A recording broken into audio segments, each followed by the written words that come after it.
বলো, লিস্ট হয়ে গিয়েছে? বাহ, আর যদি তৈরি হয়ে গিয়ে থাকে তো রমেশের হাতে ডেকে দিয়ে দাও। এত মাইনে দিয়ে পুষতিস কিসের জন্য? যত সব না, রাখো। লিস্টটা তৈরি হয়ে গিয়েছে, বুঝলে?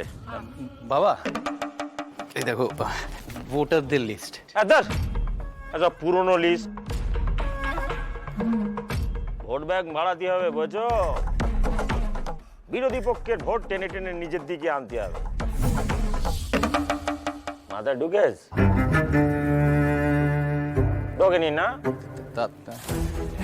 তাহলে বাবা আমরা সবাইকে এক জায়গায় জড়ো করে একটা ফিস্ট করে দিই, হ্যাঁ? সবাই বেশ মাটন ভাত মেখে খাবে, তারপরে একটা ঢেকুর তুলে আমাদের ভোট দিয়ে দেবে।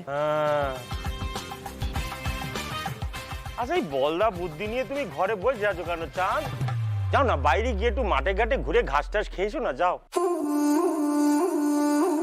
গভর্নমেন্ট কথা, পাটার মাংস খাইয়ে নাকি ভোটে জিতবে? ব্রহ্মাস্ত্র চাই, ব্রহ্মাস্ত্র। তেমন কিছু জানা থাকলে বলো, নালি ঘরে যে শুয়ে পড়ো, যাও। যত সব। শোনো না, বলছিলাম আমরা যদি আদির বিয়েটা ইলেকশনের আগেই দিয়ে দিই, আমার মনে হয় এতে দুকুলি রক্ষা হবে। ছেলেটার বিয়েও হয়ে যাবে, আর জননেতা সাধারণ মানুষকে নিজের ছেলের বিয়েতে নিমন্ত্রণ করে খাওয়াবে। এই ঘটনা তো রাজনীতিতে বিরল।